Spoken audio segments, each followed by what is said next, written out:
Okay, now let's go to bat. Have you got your seatbelts fastened? We're going to travel faster than the astronauts. We're going to cover 38,500 miles. Now, here are some of the cities that we'll visit.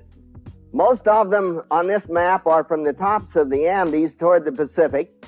That does not mean that there are not giant cities everywhere they turn, off in the jungle areas to the right of the tops of the Andes. But because the western coast of Peru and some of Chile is just as much a desert as the Sahara, it's easier to excavate there, and so, of course, there is more work done. 18 miles south of Lima, Peru, we'll start with a giant 25-story Temple of the Sun at Pachacamac. Why do they call it Pachacamac? Because the God, who was the Son of God and visited these people, got out of a bird ship offshore, probably a sailing vessel. They called it a bird ship, stepped over the side of the ship and walked on top of the water to shore. So they call him, he who can walk on water, Pachacamac. So he came over to this beautiful Temple of the Sun. I'm way up here now on about the 24th story, pointing out some of the rather poor coating work of this building, but once you get down to the stone, it's just beautifully done. There are square holes above and below where I'm crouched, where water came out. This water came from 42 miles back in the Andes to come into this ancient city. Flying north now. Get your arithmetic going. We're going to figure the size of this giant city. It runs 38 miles along the Pacific, one continuous ancient city. It's an average of 20 miles deep back into the Andes. 20 times 78, or 20 times 38 is what? 700? I didn't hear you. 760 square miles in one city. That makes Los Angeles look like a little village, doesn't it?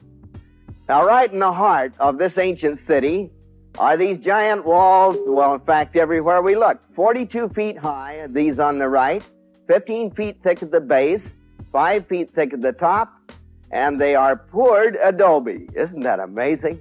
Now, let's take a close-up of that building left of center.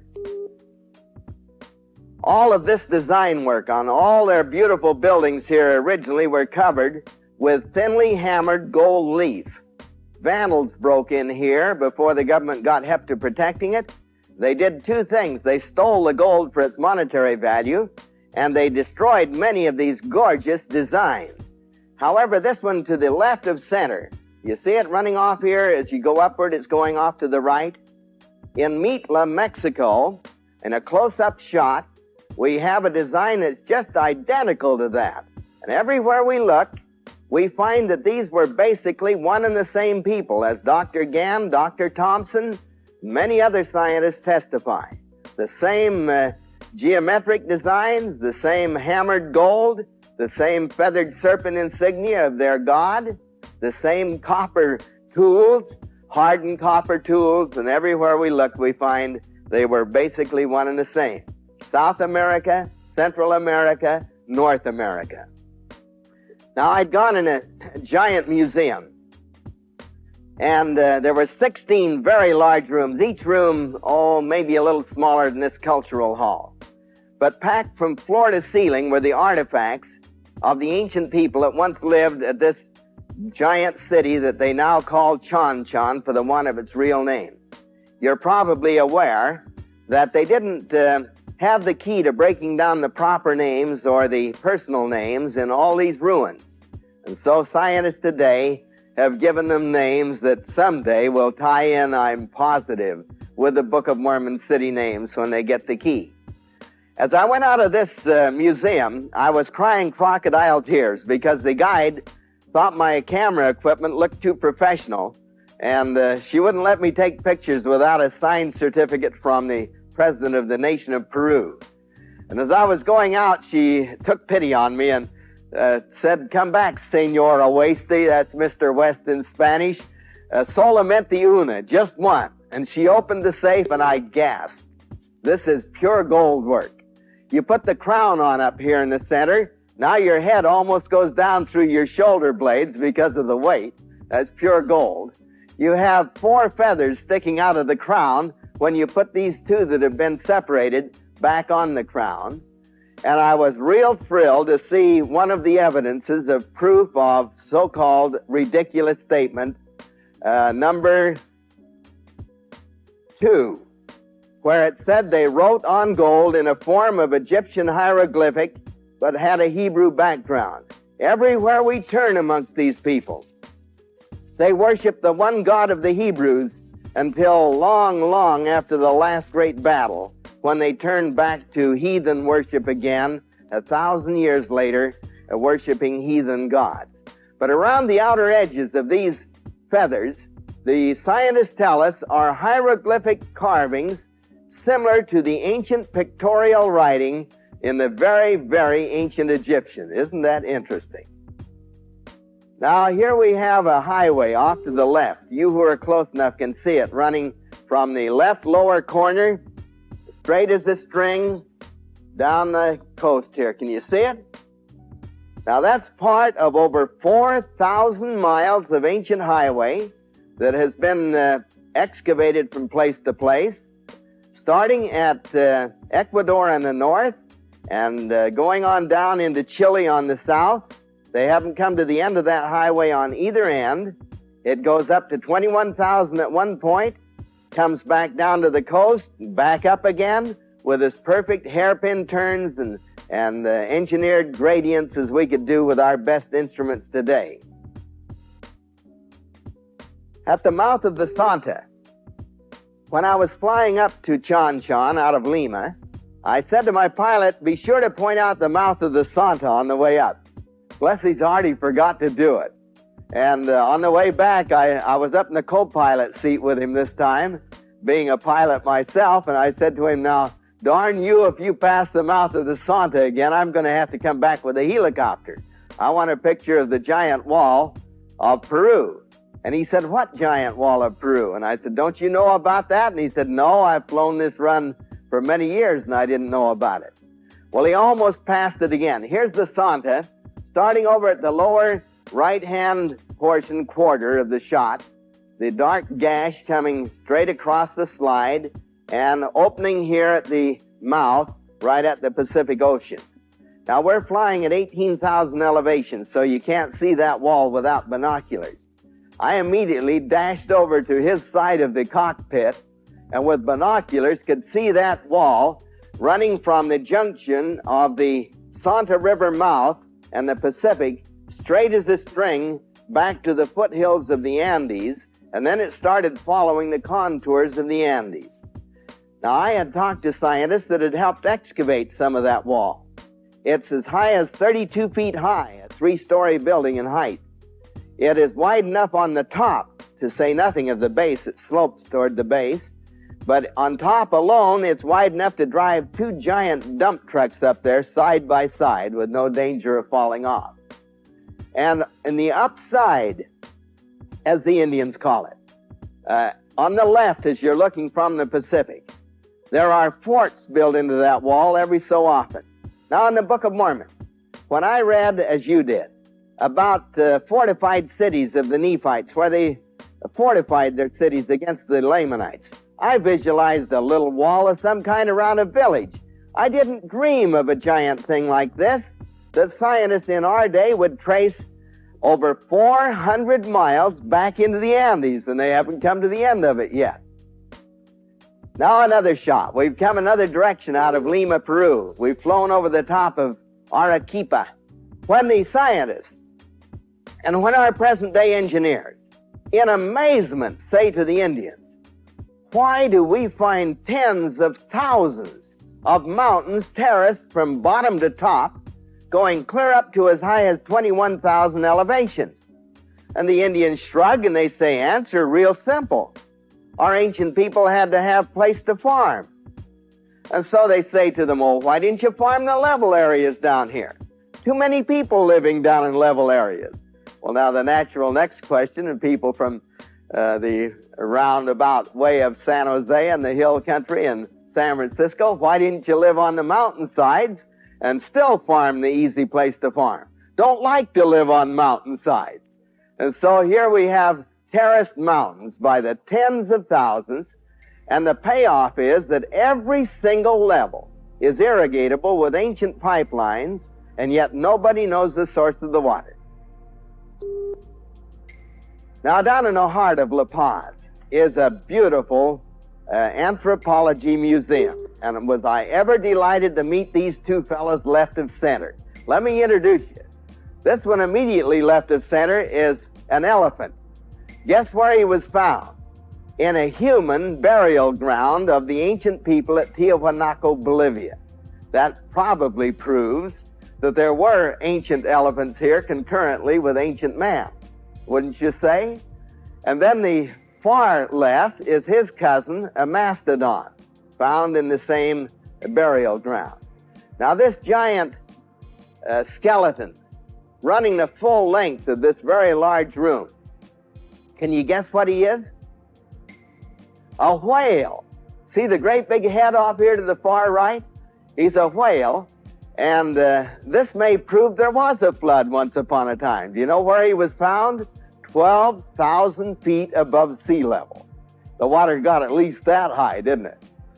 Now, when we talk to the Indians about this, they aren't at all surprised. They say our ancient people brought a book from the old continent that told about a very, very foolish people who were so wicked that it tempted our Father in heaven, God, or the Great Spirit as they sometimes call him, to destroy all the people of the earth except one family. They knew all about the great flood, and yet the very first Catholic priests who came amongst them were amazed the minute they could understand each other in sign language and in pidgin language, for instance, to hear them telling these intimate, detailed stories of the Old Testament that they claimed they got from a book they brought from the old continent. Now, did they have hardened copper tools? Oh, you better believe it. These are not just tools. These are hardened copper surgical instruments. They had some of the greatest surgeons that this world has ever known.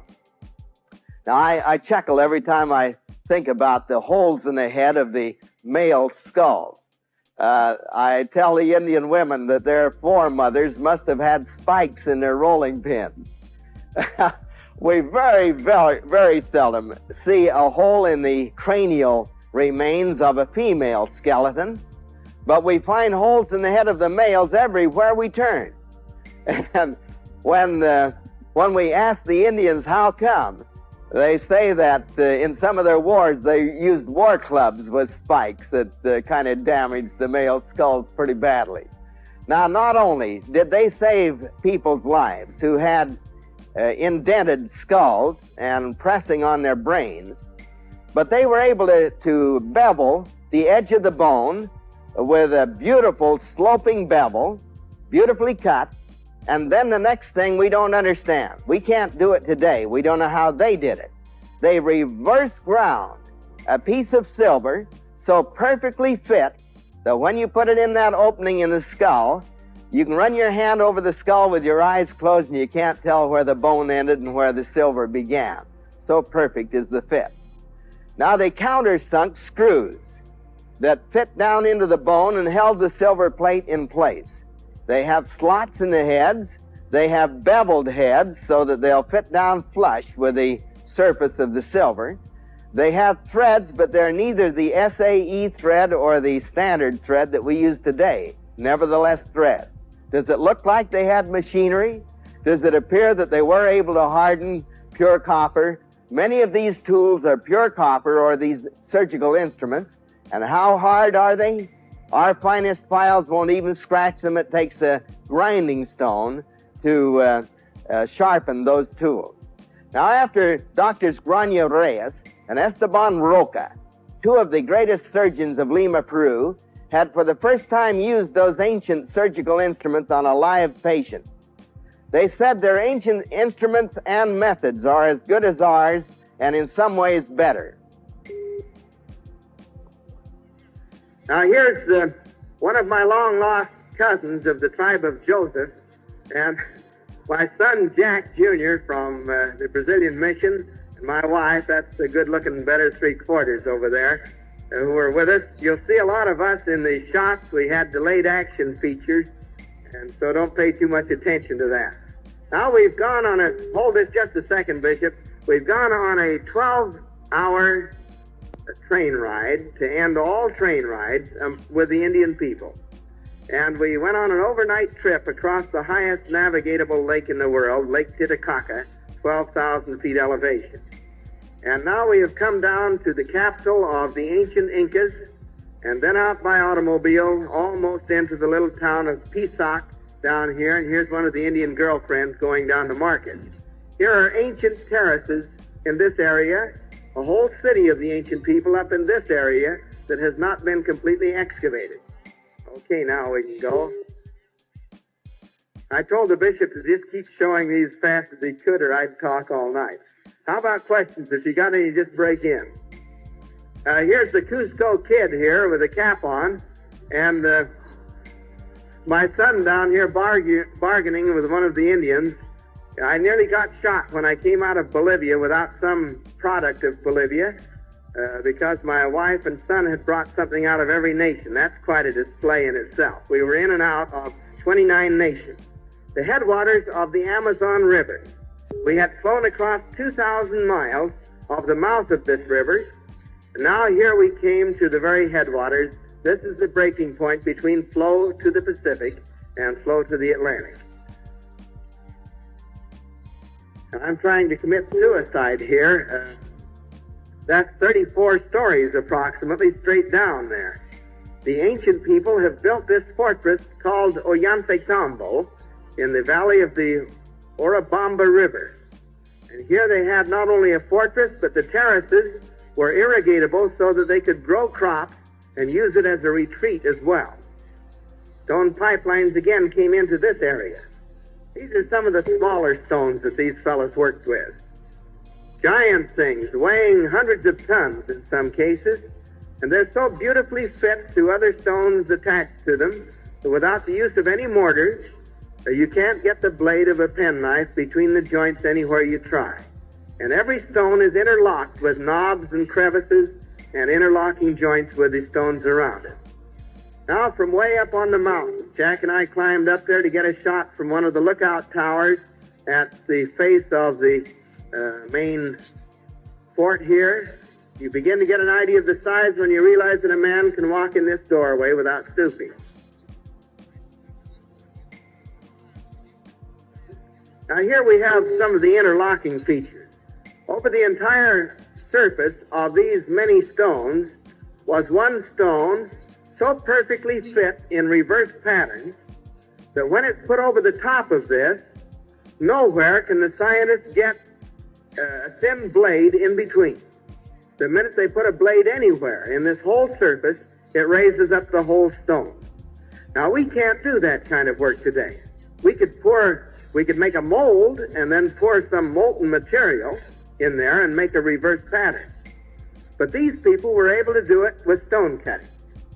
Now, way up over a 13,000-foot pass to get a shot of some of the highland road work of the ancient people.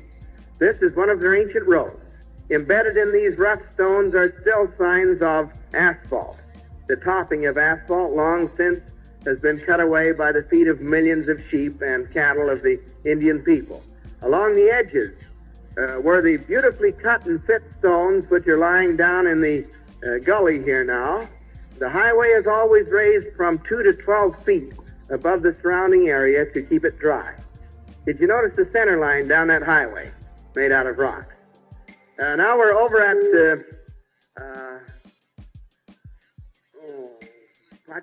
Panchu-Mache. That isn't right. I can't think of this one. It ends in Mache, and they call it the Inca Bath. Here again, these large stones look like they have gaps here, but they curved each stone as it came in toward the other stone. But the minute the two stones met, never could you even get a needle in between the joints, and no mortar used. Okay? And now here you have an evidence of how they worked into the original stone. Here's some original stone of the mountain. They fit the cut stone so perfectly to it that again, no joints are gapping. And underneath these two spouts of water was a unit that's as near like one of our baptismal fonts as we could make. Steps going down into the water, about the same depth as our baptismal font, and the clear water coming right out of the mountain spring. They told us that they had guards to keep anybody out of that area because only religious customs and ceremonies were performed. Now hold this for just a minute. You remember reading in the Book of Mormon that Mosiah and others were able to stand on great towers and speak to many people at once. Now some have said that surely they couldn't have been speaking to more than a few hundred people at a time.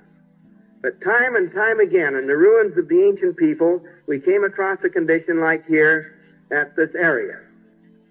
Here we found acoustics so perfect that standing on this tower, with a valley completely surrounding it, and with giant mountains in turn surrounding the valley, I got my son Jack, who didn't know any better. I trick him once in a while, you see. He's a few years younger, and I said, how about running back down this road, clear back here to this bend?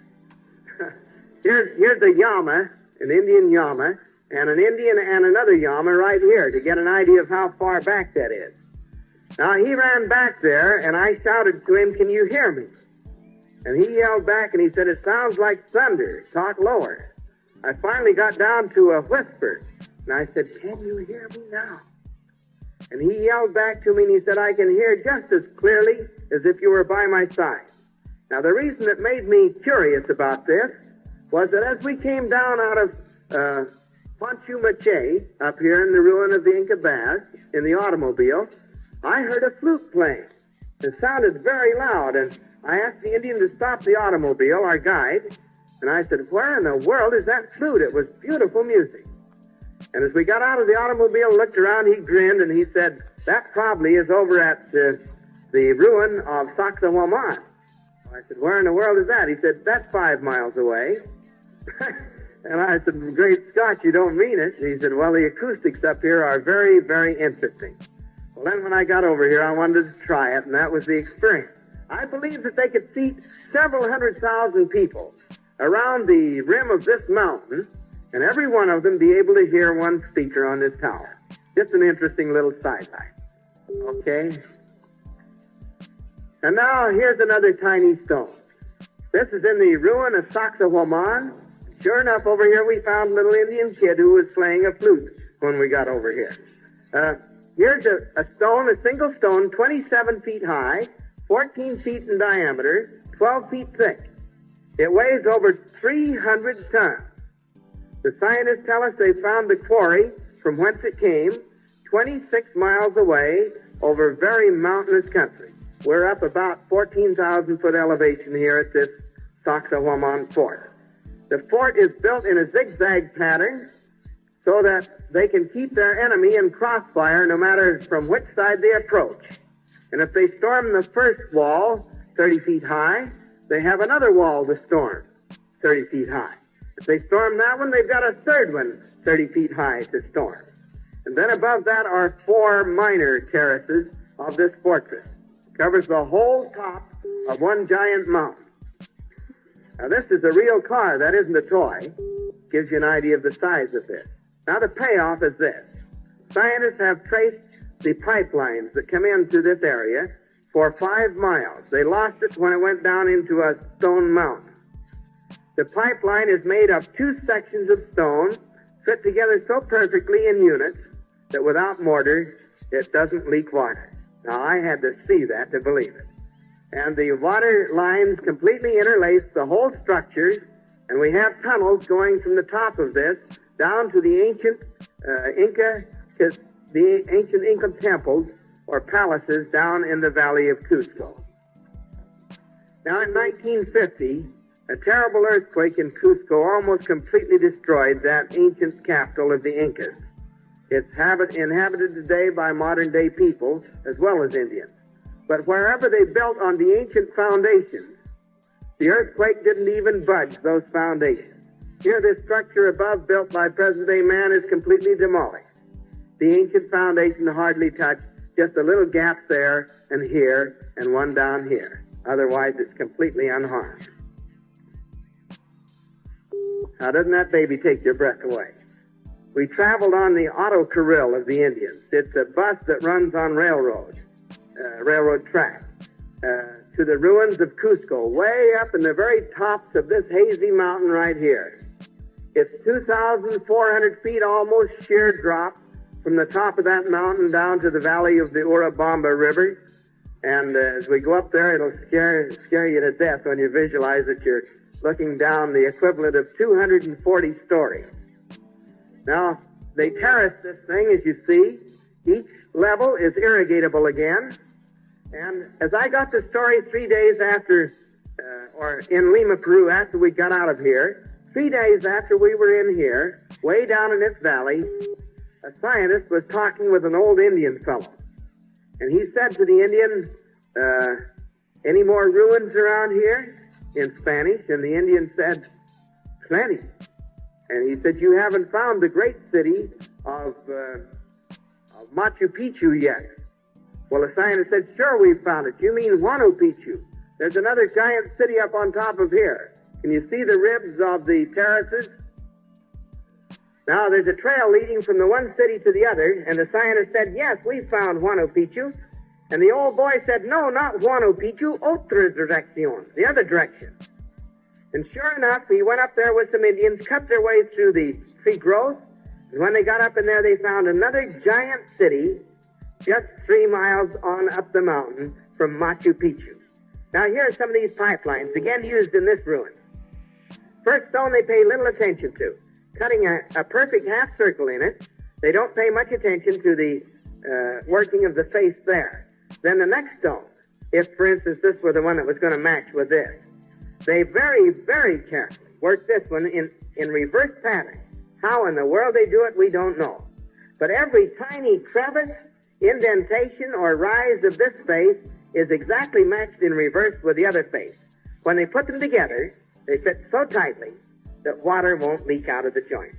And the Indian caretakers of this ancient city are still using water from those pipelines right to this day. Now we've flown out of Machu Picchu area and Cusco back to Lima and have gone up by automobile to the Cajamarquilla ruins. Here, several 100,000 people occupied an ancient city that stretches for miles. And most people don't know that even the water that comes into Lima, Peru today, for the modern city there of over 1 million people, comes through ancient canals 42 miles out of the mountain. Again, stonework so beautifully done that we couldn't top it today, and it's as perfectly engineered as we could do with our finest instruments. Now, we are north of the Narrow Neck for the first time, and here we have some real interesting things. Pure white Indians. When I talked to my chief guide in the swank El Panama Hotel in Panama City, I said to him, can you get me a guide to take me into the white Indians of Darien? He was a white man, and he looked at me like I was pulling his leg. And he said, you aren't serious. And I said, well, I never was more serious in my life.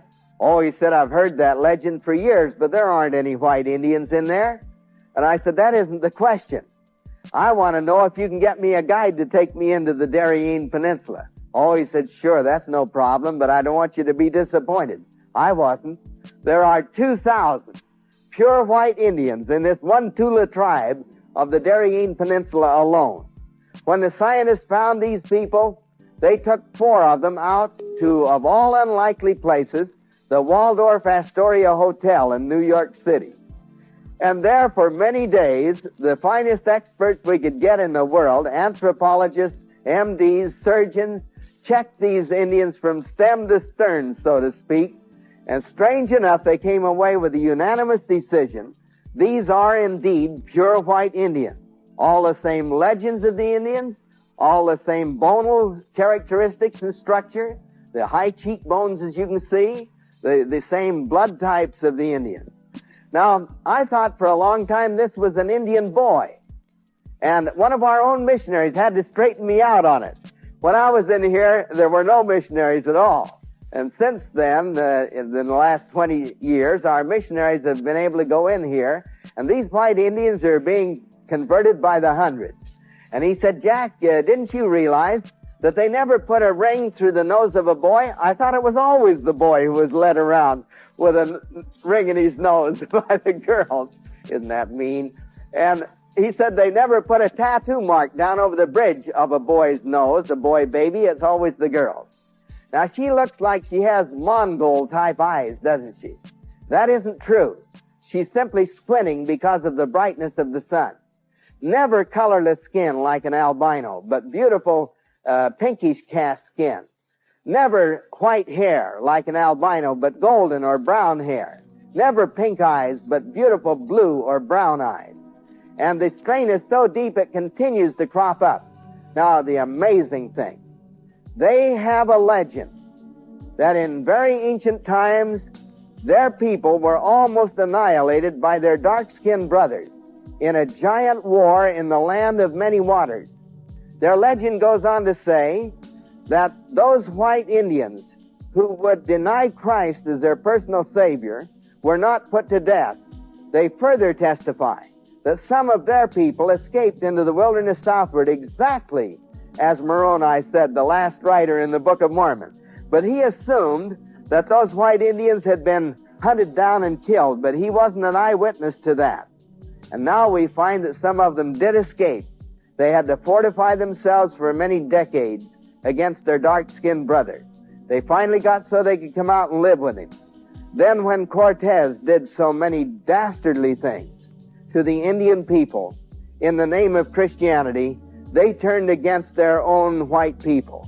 And once again, they had to go back and fortify themselves. Comparatively recently, they've got so they can come back out now and live with their dark-skinned brothers.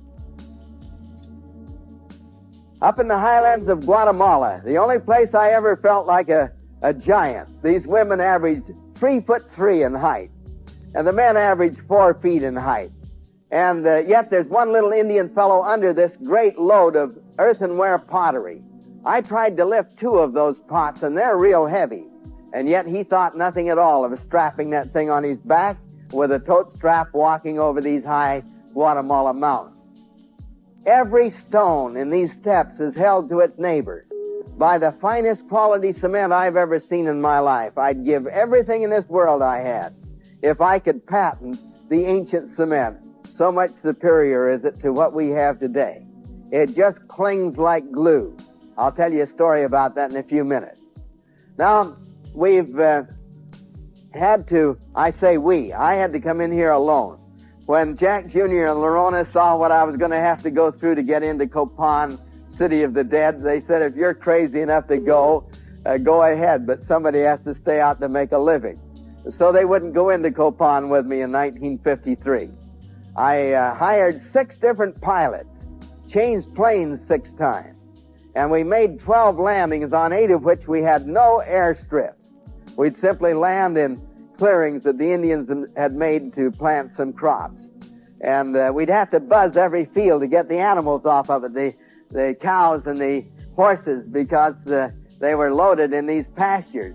So we'd buzz the field and then come in, and it was a little bit sloppy as we came in for a landing in those planes. Now, when I said to my 6th pilot, how far will I have to hike to get into the giant city of Copan? And he said to me, Jack, do you want to land right in the city square? And I said, oh, my heavens, could we?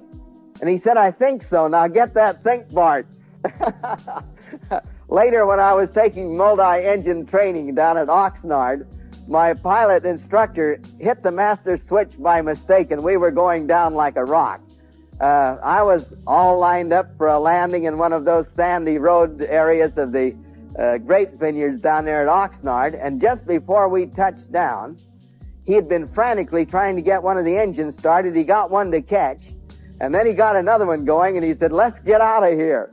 And when he got up to where he could breathe again, I turned over and looked at him, and he was just wringing wet with sweat. He looked over at me disgustingly, and he said, Jack, doesn't anything scare you? And I said, not anymore. I've been scared by experts. I'd flown with these jungle pilots for years. And he said, you were going to land this thing, weren't you? And I said, you better believe it. Didn't you intend for me to? And he said, heavens no. I hit that master switch by mistake. Well, these jungle pilots, they were pretty great guys, but they were daredevils. When we came in for a landing, the jungle trees ducked as we came down, and when he stopped, his props were right up against the jungle growth in the far end of the courtyard. Now, they've stood up so many of these steelies that were lying down that I guess we really couldn't land in that area now. Jack Jr. was down there just a few weeks ago with a whole plane load of tourists. And he said, Dad, that whole courtyard is just filled with these steelies. Now, how hard is this stone? It's so hard that every stone tool they could find in this area, and yes, they find stone tools, was broken to powder trying to just cut a groove down a chalk mark that one of the scientists made in one of these stone units. And yet, look how intricately the ancient people carved them. Every inch of it, back, front, and sides, is carved. Notice the trees growing over the top of these buildings that haven't yet been excavated. Now, I'm not this fast a 10-second man. I have a 10-second delayed action feature on my camera. But I got my pilot to take this picture, or got the caretaker here, while I was waiting for my pilot to come back. I'm standing on the steps of the famous pyramid of Copan that Dr. Jones writes about in his book on ancient America. And to our amazement, we find on every face of every step on this temple hieroglyphic carving somewhat similar to ancient pictorial writing of guess who? The Egyptian people. Again, at the base of the steps is a feathered lip of a serpent. Can you see it here above a human tooth? I'll show you a close-up in a minute. Let's see if I can clear that any for you. Whoop, that's worse. Yeah, that's a little better, isn't it? Now, there's a rounding head here in the base of the picture to the right. When you put this rounding head on top of the flat surface over here at the foot of the steps, you now have a perfect serpent's head. Around the back of the head are feathers done in stone. Going up the steps are 12 other serpents, all feathered serpents. Let's take a close-up. Isn't this amazing? Can you see the front tooth of a human's mouth? And the ribs like a scale of a serpent there on the lips? And can you see one of the other 12 serpents up here? And do you notice that he has human teeth at the very top center of the picture? Again, we say to the Indians, why did you use the serpent for your Son of God insignia? That's a sign of Satan. And they say that's the sign of the younger brother of the Son of God, who was the one who came to this continent. The older brother, who was Jesus Christ, had a younger brother whose name was Lucifer, and they tell us all about this story of Lucifer being cast out of heaven. They know all about it from the background they brought from the old continent. Now, they say when you put feathers or wings on the serpent, now he becomes an angel of wisdom and mercy with very great healing power. Sakuleo. I didn't even hope to land here, but again, the pilot said, oh, we can land anywhere down there, and down he went like a rock in a DC-3 cargo plane. We got down all in one piece because there's my pilot standing on the steps. I have one son trained as an engineer, another trained as an architect. And the engineer said to me, Dad, these ancient people had very modern structural lines in their temples, didn't they? And I said, well, maybe that's not the right terminology, Bob, but they certainly did have beautiful structures. Maybe history is repeating itself. Now, isn't it interesting? In 1830, when our people said to their neighbors, we believe the Book of Mormon is the second witness for Christ. We think it is the running mate spoken of by Ezekiel in 37:15 through 19, that it is the stick of Joseph from the western continent to match the stick of Judah from the eastern continent, or the Holy Bible.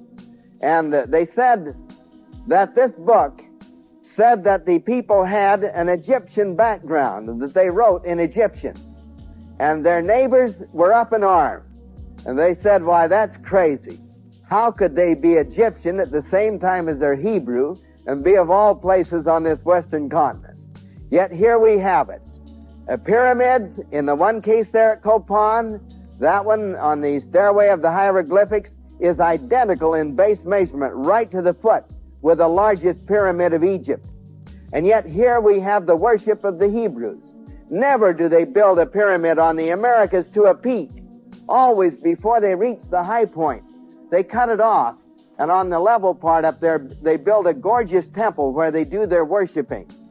And when we ask them why, they say, our people brought a book from the old continent. Here it goes again in the legend. And it told about a very foolish people who built a building, a tower, to walk to heaven. And they knew all about the spiral stairway on it, for instance. And God got angry at them and made their language go jabber, jabber. We don't want him to get angry at us. And so we, therefore, cut off our pyramids before we reach the highest point so he won't misunderstand our intentions. And then we doubly ensure it by building a beautiful temple up there and doing our worshiping up on top. Terrifically expensive work. They've taken the trees off of this building in the background. Now they use picks and shovels until they hit some of the ancient work, as you can see up at the top of the slide. The minute they hit anything ancient, they throw the picks and shovels away and go to brooms, finally to whisk brooms, a very tedious and costly method of excavation. Yet look at this map of Mexico and Central America. And in the Americas before Columbus, on the fly leaf, it says of this map, a few of over 2,000 city sites known to scientists in this area alone. Now, did they have terrifying destruction in ancient times? Everywhere we look is evidence of it. Off the coast of Honduras, for instance, can you see this structure out here that the artist has put out in the black water? This is the spot where one of our American colleges has spent over $1 million building a seawall, semicircular, out into the water. Then they pumped the interior dry, and sure enough, what they suspected was true. There's a whole giant city swept off into the depths of the sea by what must have been an ancient tidal wave. Now, in this area, here's where we were at Copan. Can you see it on the map? You were close enough? Quirigua here, and Utatlan. And many of these cities we'll visit in these trips. This giant city of Palenque, one street 24 miles in length, and they haven't come to the end of the buildings on either end. Another street 18 miles crossing it. Now that's 18 times 24. That's a pretty good sized city itself, isn't it? Up here at Uxmal and Izamal, and these cities, Chichen Itza, we'll visit these cities. Way up here, almost on the coast, is a giant of giant cities, and it wasn't discovered until 10 years ago. My son visited that city just a few weeks ago, and he said, Dad, you got to get down there. That's just out of this world, and we'll tell you more about that as we go. Up in this area, where Mexico City is today, one giant mountain, Mount Ajusco, belched forth her living fire in the year Sekali, according to the chronology breakdown of the ancient calendar. H. Bancroft, the historian, in his 5 giant volumes, Native Races, said this was the same year that Christ was crucified on the cross on the old continent, 33 A.D. Mount Ajusco belched forth her living fire in that same year, covered 12 cities that lay in the path, many of them to a depth of 30 feet. In this area, there is a street sticking straight out of the ground, as though an earthquake had opened up the earth. A street and a building fell off into the gash in the earth. Then the earth closed, crushing the building flat. As it was lying flat, it was crushed. And now the street is sticking straight out of the ground. What's the street made out of? The finest quality cement this world has ever seen. Yes, everywhere we turn is evidence. Let's recap. Do we have evidence that there were 2 main groups? Yes, we do. Because this pyramid right here in the center of the picture at Uxmal has a core that goes back to the time of the Tower of Babel. The second people saved some work when they built their stone and cement building over the top of that mound of the very ancient people that the scientists call the Archaics. Are you people getting cold? Okay, all right, I didn't want you to freeze. I can feel a pretty good breeze coming through here. But it feels good when you've been in this jungle area. Now, these highways, from Guatemala to Merida, we flew hundreds and hundreds of miles. And again, since I'm a pilot, the pilot let me come up and sit in the co-pilot seat with him. I pointed out a gash in the jungle. We were in an area where there are no modern-day tribes that we know of. At least we don't know of any in there. I'm sure there's some there. But as I looked through the binoculars and handed them to him, he said, "Why, that is an ancient highway, isn't it?" He could tell that the growth of the jungle was much less dense in this area where the highway was, and that the vines were apparently just stretching across the highway. Now, how far did that gash in the jungle run?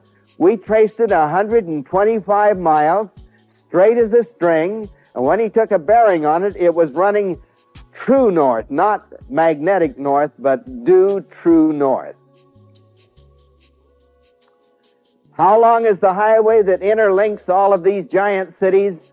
Well, when this wonderful fellow T.A. Willard wrote his book called The City of the Sacred Well, we thought that these roads were just very short.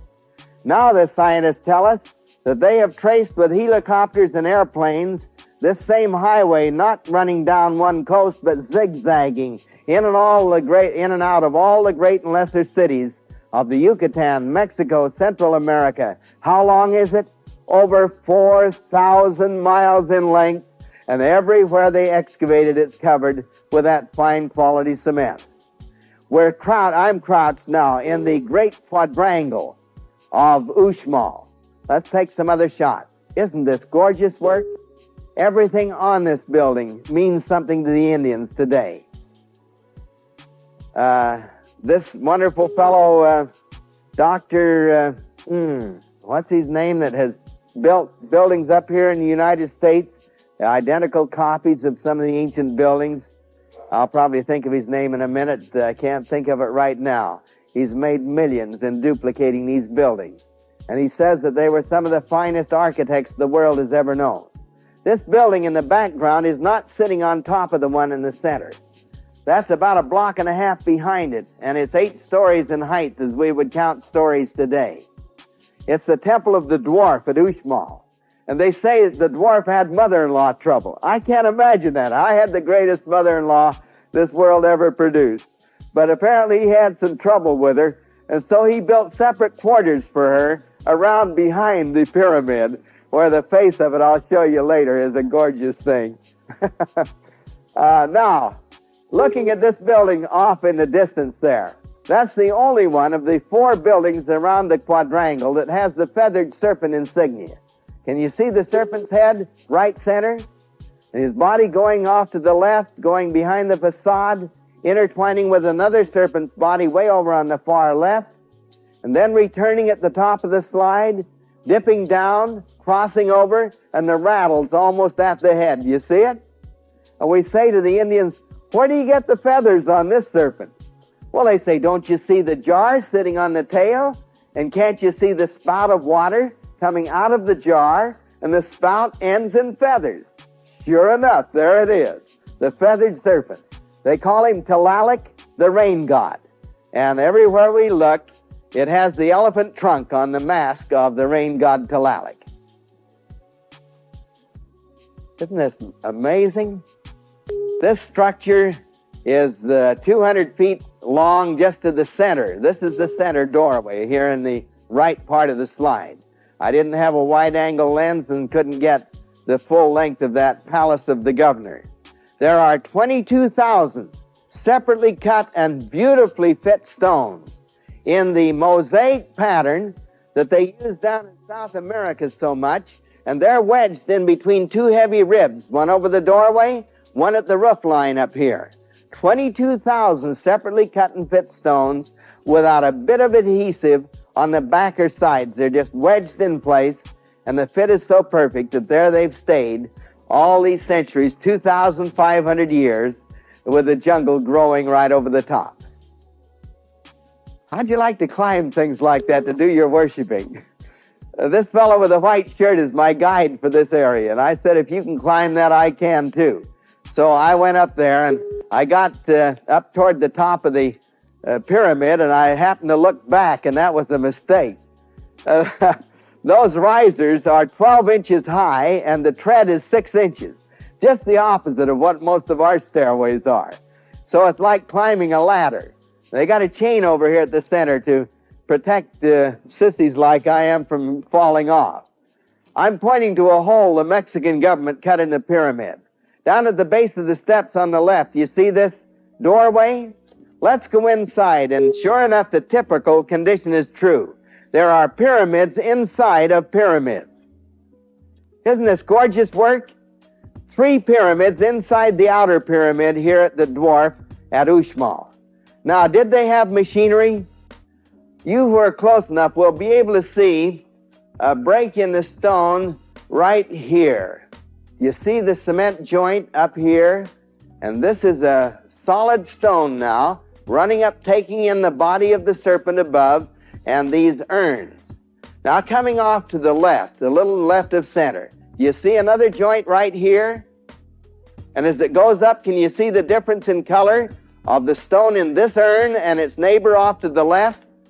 Now, they not only cut this extremely hard stone with a lathe that is a stone-cutting type of lathe, but they made a half-circle cut here on the left, came around to the halfway point, then started another half-circle, one of the hardest things to do with a stone-cutting lathe, another half-circle, all in the same giant stone.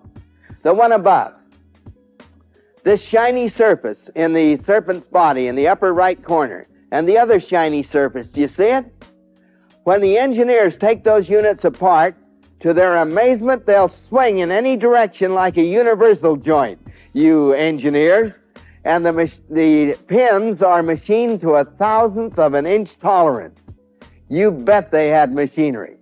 Now, down in Lima, Peru, once again, my equipment looked too modern and too professional, and the professionals have to have a signed certificate from the president of the nation before they can take pictures. But they had ring gears, they had flywheel gears, ratio gears, spider gears, the teeth showing signs of wear, and their hardest gears were out of pure copper, hardened copper gears. Now, for many years, hardening of copper was a lost art. When I was over in Las Vegas, and some of them joke and say I was over there retrieving some of my losses as a general contractor. That isn't true. I was over there to give the Book of Mormon lectures on the trial of the stick of Joseph. And when I was telling him about this case I defended in law school against the charge of fraud, and the Book of Mormon was the subject, and those who brought it forth, I remembered the experience that we had here, where scientists and engineers had said, why, the Book of Mormon is crazy. It talks about hardened copper tools amongst the people who were Stone Age people. It's ridiculous because it talks about the construction of giant buildings and great highways, and they couldn't even count, they told our people. And so everywhere we turn, we find evidence now that these so-called ridiculous statements aren't at all ridiculous, that they did indeed do what they said they could do. But after I'd given a lecture at Las Vegas, one of the people in the congregation came up to me and said, Mr. West, you made a misstatement tonight. The minute he said Mr., I knew he wasn't a member of the church. How the dickens would I know that? Now, he said to me, the art of hardening copper is no longer a lost art. And I said to him, oh, my heavens, has somebody broken that? And he said, they sure have. And I said, I handed him a card, and I said, I've got to talk to you. I need to know more about this. But I'm flying my plane out of here, and I've got to run the minute this thing's over, and I'm flying back to Los Angeles. So I said, please come see me or telephone me. And so 2 days later, who was at my front door than this wonderful fellow from Las Vegas? And 2 months later, he was a member of the church, and I owned his copper hardening system, and they've always charged us with making a trade. But we really didn't. Okay, let's go on now. We go from the sublime to the ridiculous. Here we have a building put together with sticks and strings. Do you know that these Indian huts out in the Yucatan will stand up in a 150-mile gale? They're so perfectly engineered.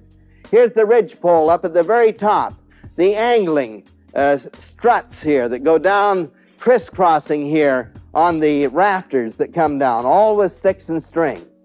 A dear old Indian fellow was sitting in a hammock below this bar to the bottom part of the slide from center. When my guide walked into this hut, I'm going to have to keep showing pictures as I tell you about this. He just walked in and pointed to this dear old Indian fellow and said, "He's what you would call an Indian patriarch." And he said to me, "You tell him the story you told me about our gold Bible." And so in my halting Spanish, I started to tell him the story of the great record of this continent written on gold plates, starting by mistake in 1 Nephi, in what is the beginning of the written book, instead of over where it really begins. I told him about 1 Nephi, 2 Nephi, Jacob, Enos, Jeremiah, and everywhere we turned, he wasn't batting an eye, no reaction. And then I got clear over in 3 Nephi, where Christ came walking down out of the heavens, and talk about react. He burst into tears, and he shouted at me, "Si es verdad, si es correcto." Yes, that's true, that's correct. And then he almost scolded me. I got a Scottish blessing in a combination of the Indian and Spanish tongue, for he spoke no English. And he said to me, "Why would you talk to me una hora and never even mention the most important thing in that record? I was waiting to see if you knew about the white God, who was the Son of God and came to this continent in early times." Now, he made me promise before I left his hut that I'd send a Book of Mormon in Spanish out to Merida, and my guide promised to pick it up and take it out to him. I've never seen him since that day. Here we are at the giant pyramid at Chichen Itza. This pyramid is called the Pyramid of Kukulkan, and there is a Holy of Holies inside. And guess what? Yes, a life-size jaguar, but it was 1,000 years after they worshiped the one God of the Hebrews before they turned back to idolatry. He has 73 jade spots on him. He's worth a king's ransom. They locked him up real tight when they saw Jack West coming. Now, let me go back and recap. We started to recap. Do we have evidence now that there were two main groups? Yes, we do. Do we have evidence that they did indeed become great nations and great civilizations? You bet we do. Do we have evidence that the second people brought a book similar to the Old Testament and brought a book from the Old Continent? Yes, we do. Do we have evidence that they did write on gold in a form of Egyptian hieroglyphic and yet had the Hebrew background? Certainly, everywhere we turn. Do we have evidence that Christ did come to this continent? Yes, we do. Do we have evidence that they used cement, but only north of the narrow neck? Certainly we do. Nearly every building in this area is held together with the ancient cement. Now, do we have evidence that they had hardened copper tools? Yes, even surgical instruments. Do we have evidence that they had the principle of the wheel and the principles of machinery? Yes, we do. In 1830, some of the scientists, as you remember, told our people why the Indians can't even count. How could they have had giant structures and marvelous engineering techniques? Now we know the ancient people could count to at least 1,000 because there are exactly 1,000 pillars in this temple of the 1,000 pillars. As you go up these steps, protected at the base by the feathered serpent insignia, this time his body sticking in the air, and his tail is surmounted by feathers. His head is lying flat, each head, on the base of the stairs. But as we climb the stairs of the Temple of the Warriors, and we go down 3 flights of stairs down inside, there on the side of a beautiful square pillar is an elephant shown in one case with straps running down his side to pull things, and another elephant with a basket on his back to carry passengers, and a horse done in full color shown as a beast of burden. Now over the horizon, is Chaltun, this giant of giant cities that's been found within the last 10 years. Only a little bit of it excavated. But at the base of one of their giant temples is a life-size elephant and also a life-size horse, a little bit different than our modern horse, but a horse nevertheless. And since the things were done by humans, of course they were here contemporaneously with ancient man. All around the base of the Temple of the Warriors are hieroglyphic carvings similar to ancient Egyptian. The ballpark in every major city, South America, Central America, North America, the ancient ballpark is almost sure to be there. A giant thing longer than a football field. The idea was to get a little rubber ball up through that ring above my head, set at right angles to a basketball ring without using your hands. If you're real clever, you flip it from your hips. Wouldn't that be something? Now, acoustics again. Up in this beautiful temple at the upper end of the field, I whispered a question to my guide way down at the other end of the field, longer than a football field away. He answered with another whisper, and we heard each other perfectly. Now, we're not up in the tops of the Andes where the air is very clear. We're now at almost sea level. And when we say to the Indians, why did your ancient people go to such fabulous extent to get these acoustics? Well, they say, can stand on this spot and shout and hear 15 distinct echoes. We tried it, and sure enough, you could. They say, answer real simple. Everybody multiplied by 15 when they yell for the home team. Quite a sense of humor. And so acoustics are marvelous everywhere we turn. Now, looking down this lonely jungle road over the top of the Temple of Venus here, at the end of that road is the famous sacred well of Chichen Itza. You see humps everywhere you look out here in the jungle? There are giant ancient buildings under every one of those humps. This land is just as flat as a table until you have a building of ancient people. Now, the water is jet black and yet perfectly usable as household water, potable water. It's about 65 feet from the top of the jungle floor down to the water. Then the water is roughly 70 feet deep. In partial excavation with underwater lights, they brought up, guess what? A copper chisel so hard that our best files won't even scratch it. Golden discs with hieroglyphic carvings around the outer edges that scientists tell us are similar to ancient Egyptian. And yet everywhere we look are these signs of the Christian cross and the knowledge of the language and the religion of the Hebrew people. Yes, it's true.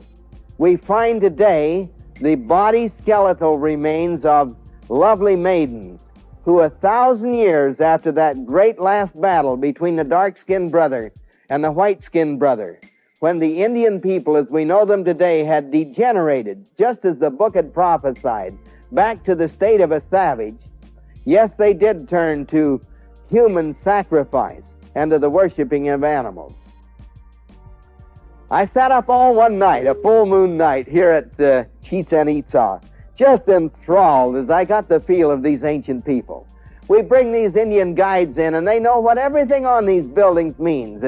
It's clear to them to this day. Going from the sublime to the ridiculous again. I had hunted for this guide in the middle, Hector Arana, for a number of years.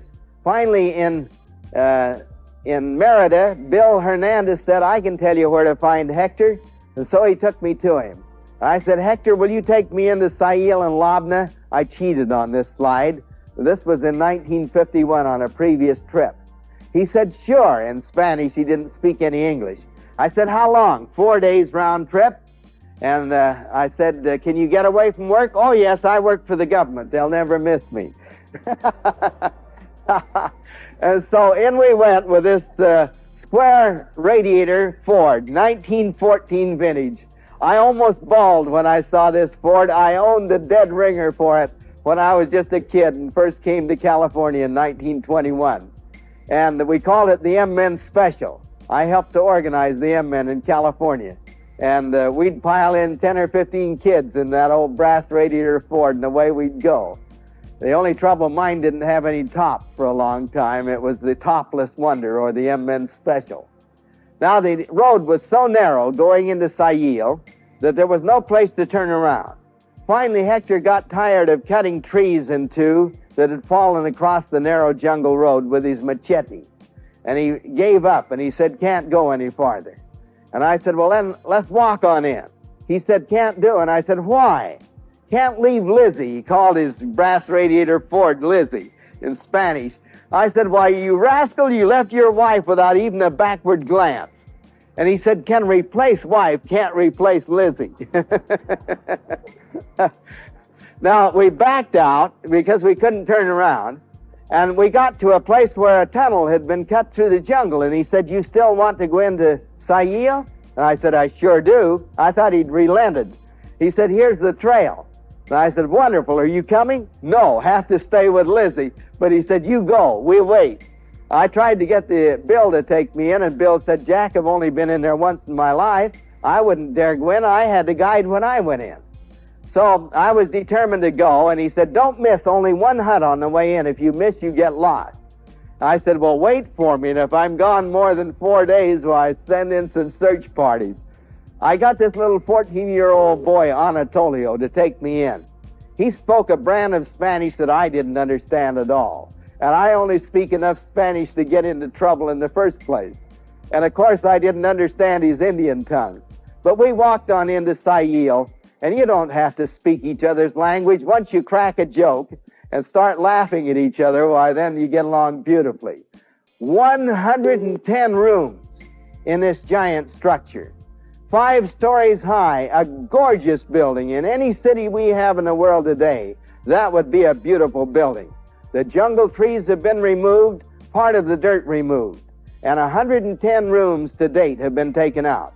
Now, these pillars, one of the engineers took a pillar out of its socket. Sure enough, there was an indentation in the top and one in the bottom, just like we would hold something horizontally in a lathe, a turning lathe, to cut it. There are teeth marks in those very hard stone pillars. And yet there are no two areas where there's the same diameter going up and down. They were cutting them just like we would cut a wood stairway balustrade today. They did this in this hard stone. You see the elephant mask down here on the corner? The rain god Tlaloc? You see that trunk curled up? Isn't that interesting? You bet they had elephants. Out here in Arizona, some of the boys from the Arizona State were out on an archaeological binge, and they cut way, way down under the strata of today in an ancient area, and there they found an elephant skeleton. Embedded in his bone joint was, guess what? An arrowhead. The scientists scratched their heads and said, now let's see. Elephants don't shoot arrows at each other. Of course they were here contemporaneously with ancient man. This stairway over here is 300 feet wide from that point on the far left over to this point. Now compare that with the size of some of these giant buildings. They had the stone cenotes cut out of limestone, exactly the shape of those they've now found over in the Holy Land. And here they had cement aprons to lead the water into these cisterns to hold water in an area where they depend largely on rain for their water. Every building in Merida has an ancient foundation under these structures, or an ancient building. And the ancient city goes way out beyond. Did they have these highways? Everywhere we look, the highways built up from 8 to 12 feet above the surrounding ground to keep them high and dry if possible. The top covered with a coating of cement. Oh, my time shot. Jeepers, why am I so long-winded? These giant stones, are you willing to stay with me a few minutes? If you have to go home to breakfast, go ahead, we'll excuse you. 9-foot diameter stone wheels. The stone is right next to emerald in hardness. Square axle holes. The engineers today have used these stone wheels to build a weight-carrying wagon. And sure enough, they're able to pile on 300 tons of weight, and with horses or elephants pulling them over these smooth cement highways, the main one of which is 100 to 200 feet wide and stretching from sea to sea and coast to coast, and they pull them very easily. They carried over 1,000-ton weights, great distances to their buildings. Palenque, 3 Indians climbing the stairs, 7 flights of stairs going down inside, full-color murals down there showing a white-skinned brother in subjection to a dark-skinned brother, just like the Book of Mormon said. The first apartment house of the Americas, isn't that interesting? 200 miles back from the coast by jungle trail. Taking an airplane out of Mexico, we fly over Monte Alban. You can tell the Latin people excavated this. They're real clever. They always leave the hardest job to last. See, the giant temple on the right hasn't been touched. The United States engineers always do the hardest job first. That's how you can tell which is which. This building in dead center, or off the left of dead center, has a stairway on it in the center that once again is 300 feet wide. Now, I'm going to show you that from the ground in just a minute.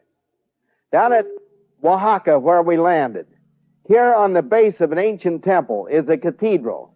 It has over $1 million of gold ornamentation in it, including that world-famous sunburst design. You know where the gold came from? Out of the ancient temple that once stood on this spot. When the Book of Mormon said they became exceeding expert in the working of gold and the making of all kind of jewelry and designs, they weren't just kidding, were they? And yet every one of these Catholic cathedrals is standing on an ancient base. I'm sure you're aware that Cortez in Central and Mexico America and and Pizarro in South America, every time they found the Indians worshiping at an ancient temple, they forced them to tear the temple down. Some of them wouldn't do it, and they were put to death. And in place of the temple, they built over the base a Catholic cathedral. As a result, in one valley in Cholula, we have 365 Catholic cathedrals with only 5 Indians, as I remember, average for each cathedral today. When we ask why there were that many, one for every day in the year, they say because there were 365 ancient temples in this one small valley. Back up to Monte Alban. Again, the acoustics amazing. We're up 9,000 feet high. We could whisper a question, and down at the end of this long courtyard, you could hear the question and give an answer. This fellow in the right side of center was swinging a scythe, and we could hear it as it went through the wind, as it moaned. 168 tombs had been excavated to the time I was in here on this trip, and all of these buildings have circular pillars. Do you see this one here that I am pointing to? The extra wide cement joints. They pounded small stones in between joints to force the cement into every uneven surface of the adjoining stone. Scientists testify that they have seen where a growing root, starting at the base of a temple with its tremendous force, has cracked the temple from bottom to top, in some cases 30 stories high.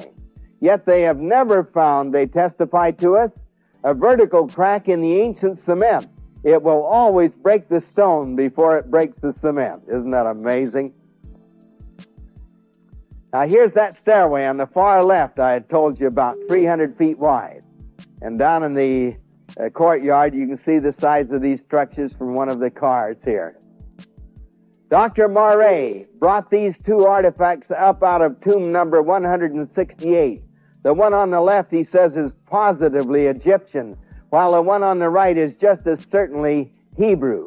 There are Hebrew markings on the back of that stone. There are Egyptian markings on the back of the others. And now I'm sure you're aware that all up and down the east coast of North America, Central America, and South America, they are finding stones with Phoenician writings on them and Hebrew writings showing that the Hebrew people were here and that they came by boat. Tomb number 7, famous tomb number 7, was filled with gold jewelry. It's been on world tour at least 4 times. And this jewelry is just out of this world. Isn't that gorgeous? Every one of those pendants is a separate little bell. When you hang it free of its backdrop, it is the singing necklace of the ancient people.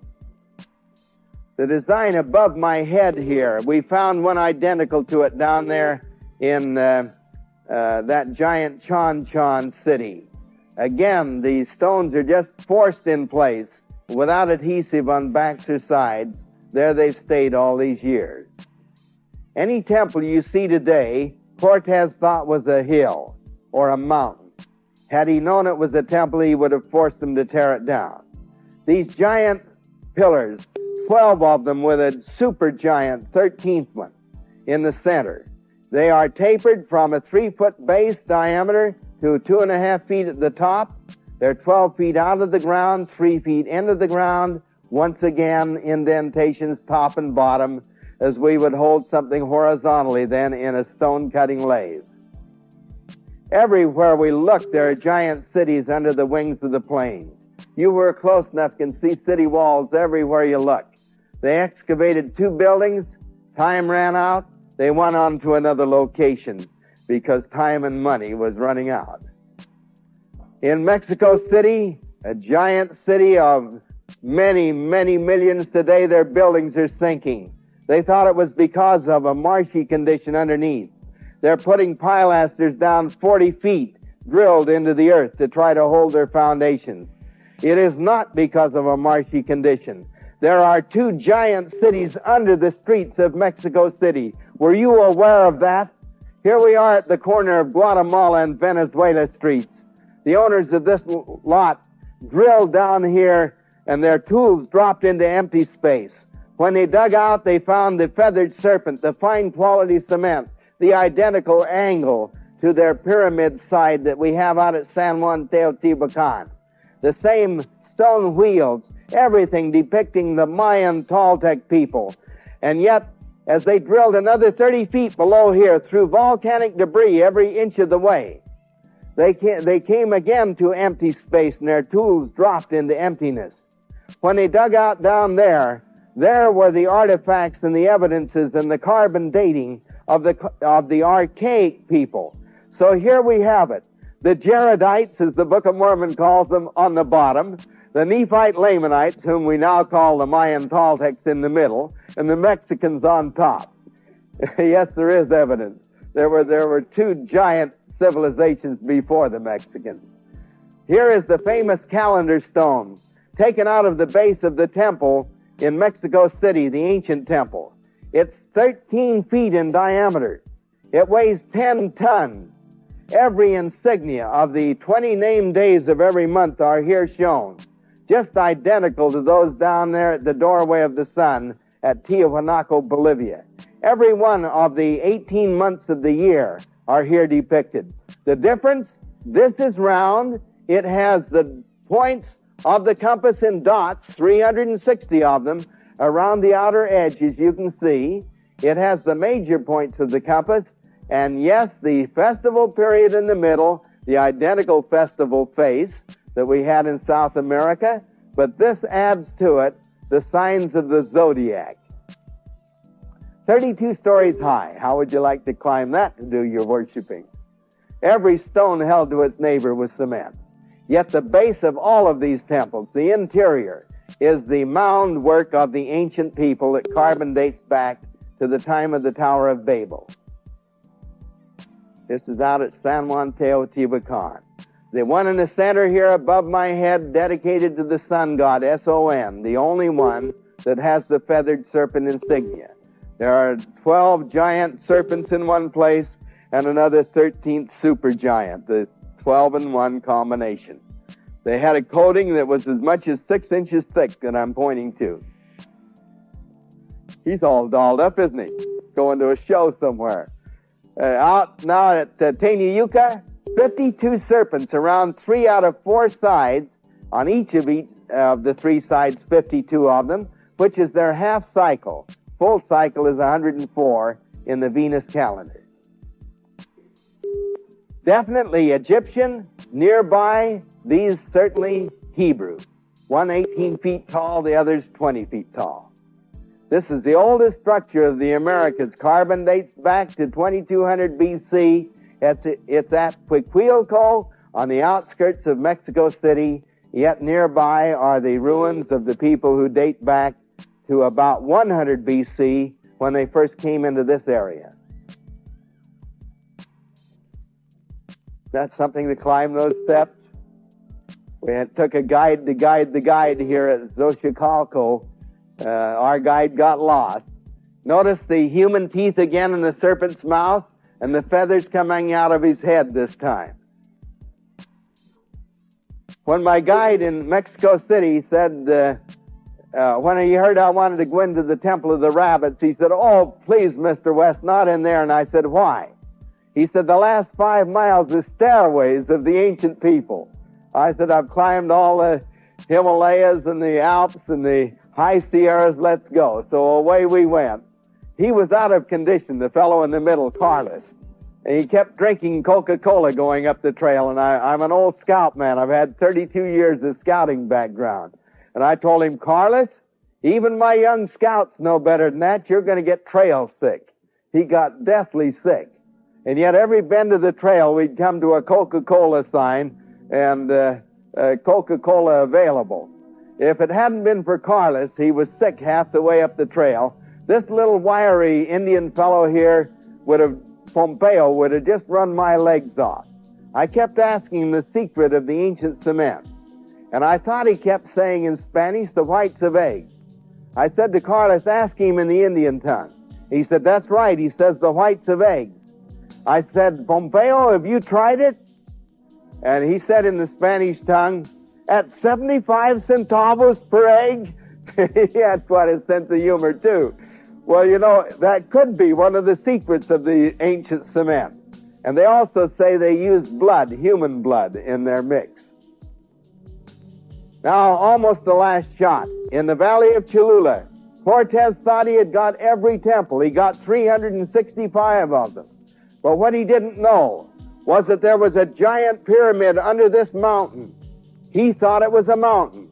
When they excavated the corners, to the amazement of Dr. Gann, Dr. Thompson, T.A. Willard, and numbers of others, they found it was exactly twice the base measurement, right to the inch, of the largest pyramid of Egypt. Now, I've climbed all those pyramids, and most of these over here, too. Where no Cadillac car has ever been before, and then we take burros to go back. Again, it took a guide to guide the guide. Our guide got lost. Way back in the heavy mountainous country of Mexico, here's this giant 300-ton rain god Tlaloc monument. I leave you with this shot. It was lying on its back. We didn't take it out from this spot and put it in one of the museums of the world because modern transportation was not equal to the task of taking it out until we first built highways into it. We've since done that, and you can now see this beautiful rain god Tlaloc monument standing upright in the gorgeous Museum of Anthropology in the heart of Mexico City today. They found the quarry from whence it came, 16 miles away over the most rugged Mexican mountains. These ancient people thought nothing of carrying 300 tons of weight that distance. There is the hole in a stone quarry way up high that they must have had to use ladders to get to. And then they pulled this stone after they'd cut out its outline out of that hole, made a socket then, and carded it here and carved it intricately. May the Lord bless you wonderful people, both in the church and out of the church.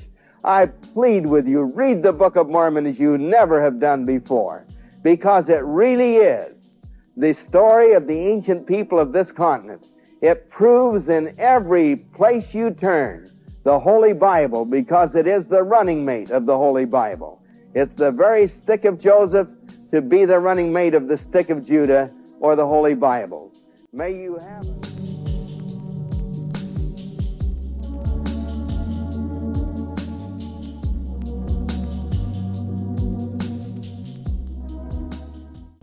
This is a tomb of an ancient leader buried in the ruins of Palenque, here in southeastern Mexico. According to some scholars, this area and the northern part of Guatemala were the cradle of the great Maya culture. Who was this man, and why was he buried in this temple?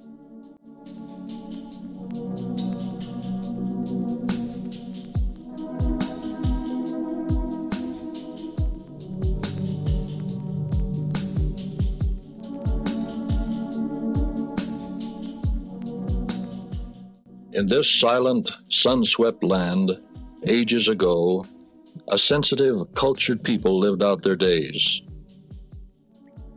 Here they worshipped, built these great structures, prospered, loved, fought civil wars, and disappeared as mysteriously as they came.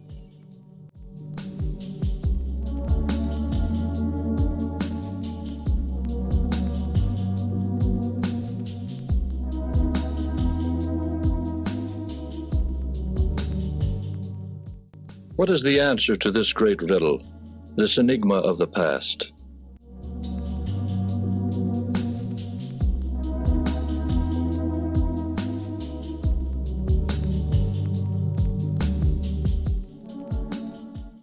The ancestors of these Mayans built an impressive civilization even before the time of Christ. Some scholars feel that the ancient inhabitants of Central America developed a culture equal to that of the great cultures of the Old World.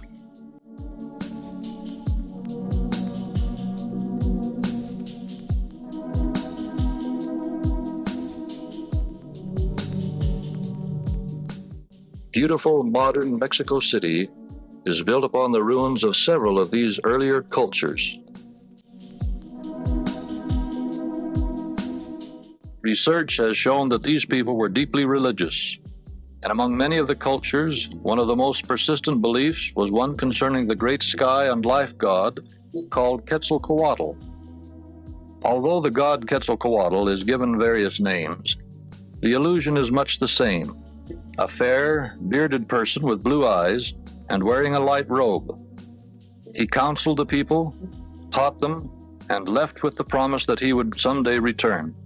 Quetzalcoatl means feathered serpent, and this symbol is seen in ruins all over Mexico and Central America.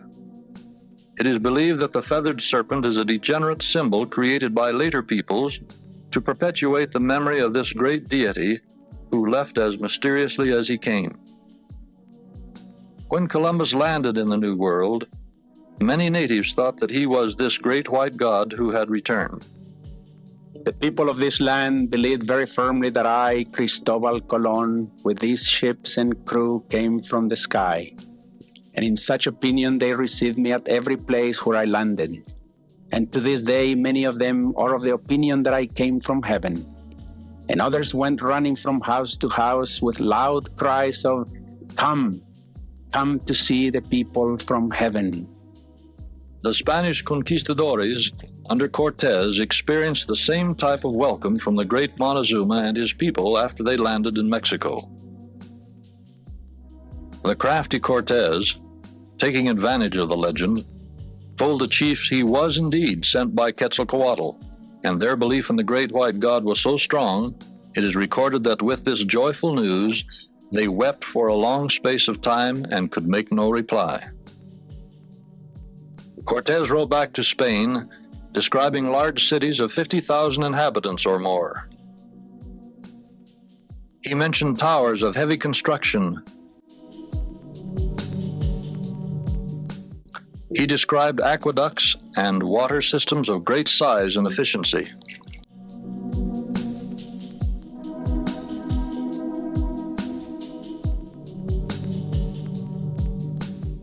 Just outside of Mexico City, Teotihuacan exemplifies the high degree of civilization attained by these pre-Aztec ancient peoples.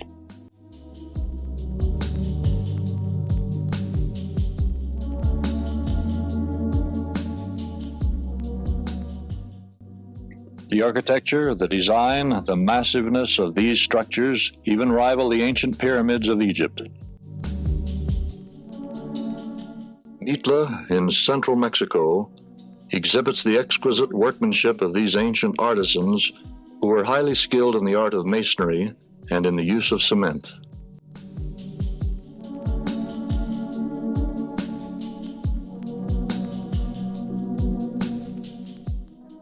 North and east are the pyramids of Tikal in Guatemala, almost hidden in the lush jungle.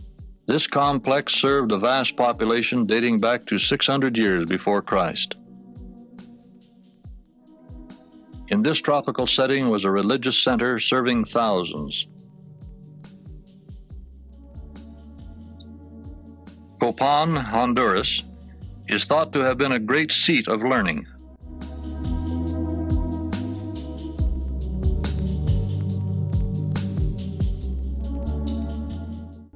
All of these great cities stretching from Mexico on the north, down through the Yucatan Peninsula, and here at Copan, give mute evidence of the extremely high culture that existed here centuries before Columbus.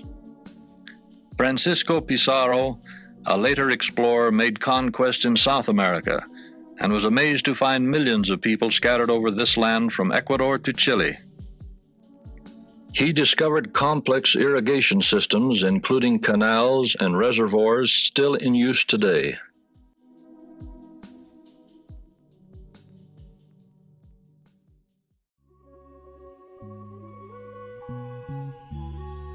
The coastal plains, thus watered by mountain streams, produced many staple products, including cotton of such unique content that botanists concluded to be a hybrid combination of the Old and New Worlds, and was most likely brought to the Americas by ship or raft.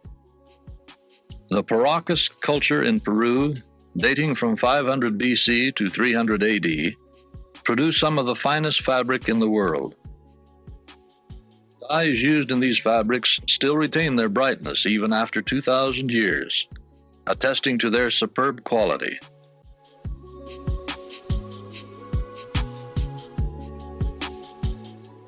The craftsmanship in New World pottery making was equal to the finest in the Old World. Some resembled the ceramics of Asia.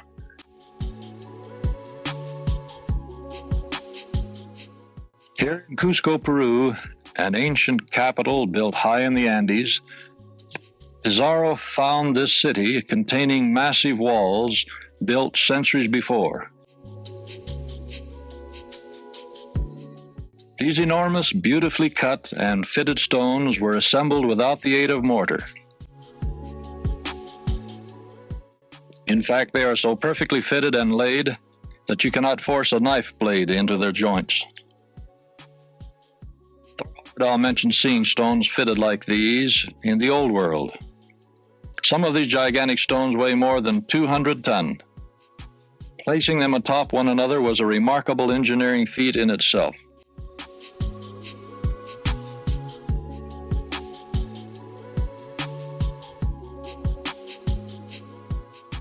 Machu Picchu, hauntingly beautiful, was believed to be a fortress complex built to protect Cusco from invasion.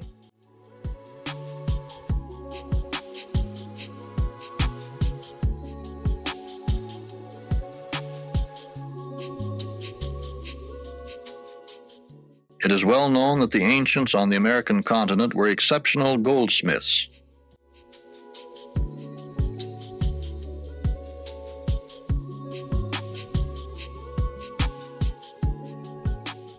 Pizarro recorded that it took 60 Incan goldsmiths working night and day for 1 month to reduce all of the stolen artifacts down to bullion for transportation to Spain.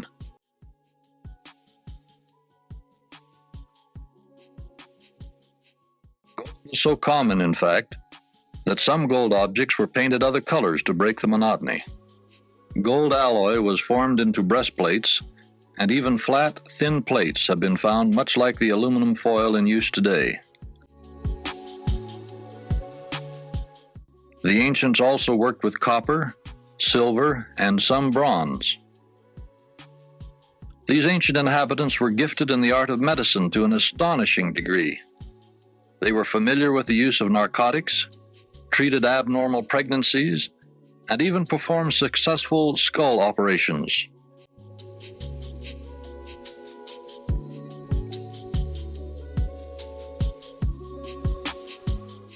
But these ancients displayed some of their greatest skills in their engineering and road-building feats. crisscrossing the land were excellent highways connecting all important points. They understood grading, tunneling, and the building of suspension bridges, all utilized in this interesting highway system which runs from Quito in Ecuador to Chile, a distance of more than 3,000 miles. Similar ancient highways are also found in Mexico, such as this one at Caba. The pre-Columbian people of Central and South America were also accomplished musicians with a musical scale similar to that found in the Mediterranean area. The panpipes of the New World are almost identical to those of the Old World. They were also gifted astronomers. And over 1,000 years before the Old World had today's calendar, New World mathematicians and researchers were using a more accurate system. Old World influence in architecture is noted in this restored Peruvian ruin. At these ruins near Lima, Peru, many interesting discoveries have been made.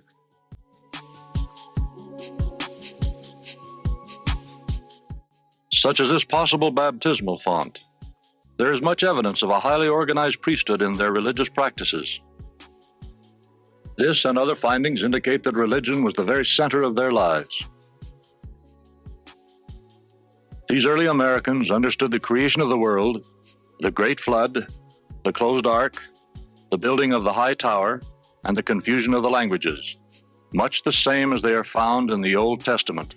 Scholars obtained this knowledge from the works of a royal Indian prince, Iztaccíhuatl, who was taught the Spanish language by padres who followed the conquistadores. One of these Spanish scholars, named Sahagún, translated the ancient traditions of life after death, fasting and baptism, all basic Christian doctrines.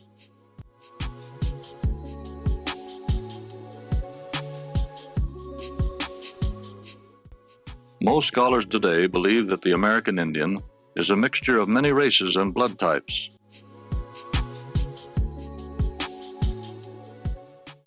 Recent studies and discoveries also link the Americas with Mediterranean cultures. Similarities between the cultures of the Old and the New World provide us with some clues as to their origin. Stone boxes, for example, have been found both in the Old World as well as the New. These boxes often contain gold, jewelry, tools, or other valuables. Compare this box discovered in Mexico with the one found in Persepolis, Iran. The Persepolis box contained two thin metal plates, one of gold and the other of silver, upon which was engraved the record of King Darius. Several hundred different inscriptions engraved on gold, silver, and copper plates have been discovered in the Old World. And then in the year 1823, a stone box, much like those you have seen in Latin America, was unearthed in the side of a hill near Palmyra, New York.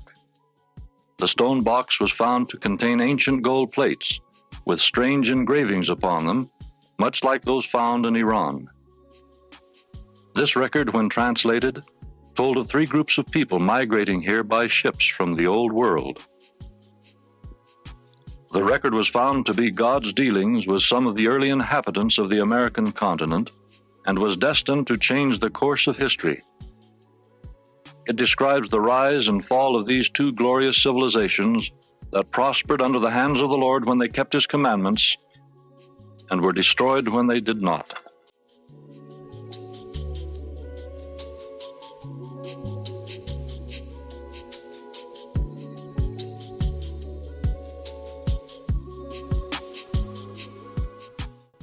As we study the stone box at the temple of Kukulkan, another name for Quetzalcoatl, we see a box very similar to the one Joseph Smith described. Speaking of the lid of the box which he found in New York, Joseph Smith said,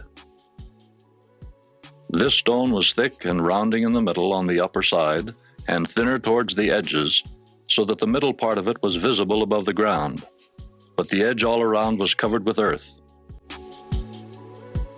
At the time of Joseph Smith, no stone boxes were known to scholars in either the Old or the New World. 11 reputable men beside Joseph Smith were privileged to see and handle the gold record. 8 of them signed the following statement.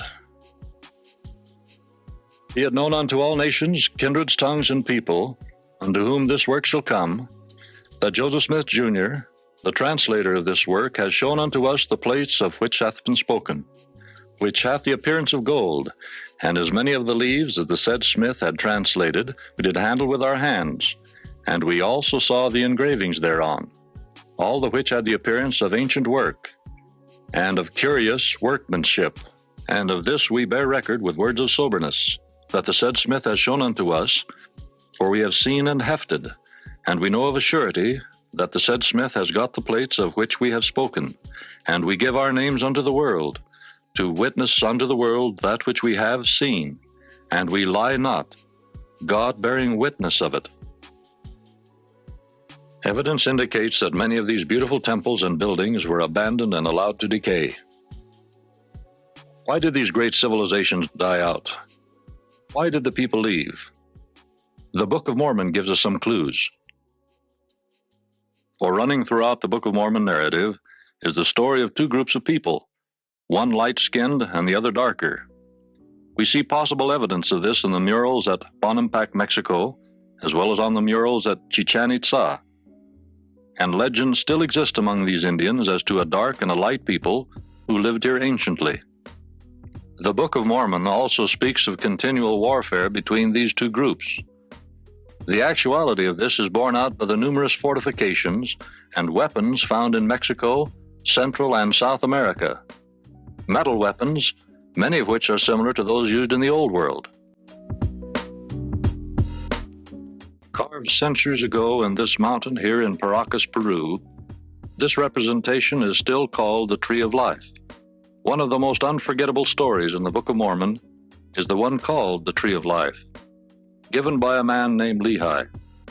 In Izapa, Mexico, is one of the most detailed Tree of Life carvings to be found anywhere.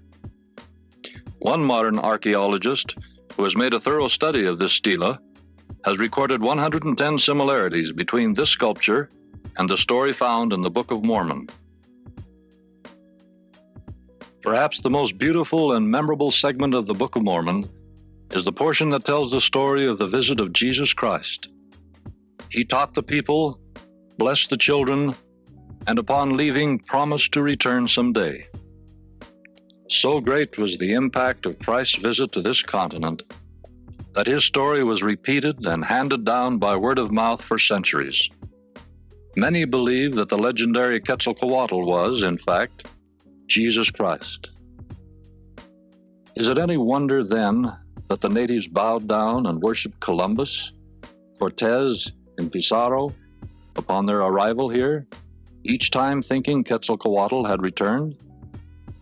And so we come full circle to the question of the bearded white god, the most widely held legend in this part of the world.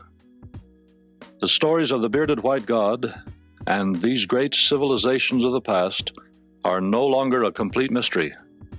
We have the legends of Iztaccíhuatl Xochitl and the well-documented stories and records of the Spanish Chronicles. And we have the Book of Mormon, which contains the most lengthy and detailed history and emerges as one of the truly valuable and important records to date.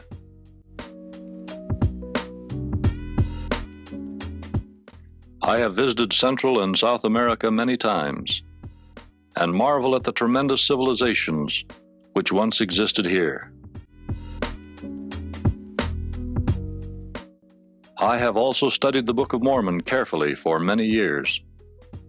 As I compare these ruins with the events recorded in this book, I have found nothing to discourage me in my convictions as to the truth of this record, and yet I have found hundreds of examples substantiating the things that are written here. It is not only a record of an advanced civilization, but also provides us with some profound guidelines for living, which are as practical today as when written centuries ago. In this book, you will find reassuring answers to questions such as, is there a God? Does man live after death? What is the purpose of man's existence? Why must man suffer? These evidences of great civilizations lead us to some answers with still much to be learned. But both the histories of the peoples described in the Book of Mormon and the remains of ancient cultures found in North, Central, and South America help us appreciate how truly advanced some pre-Columbian cultures were in this hemisphere. This Book of Mormon is true. It's a companion volume to the Holy Bible and the most electrifying and most important record of our time. I testify to you that it is true.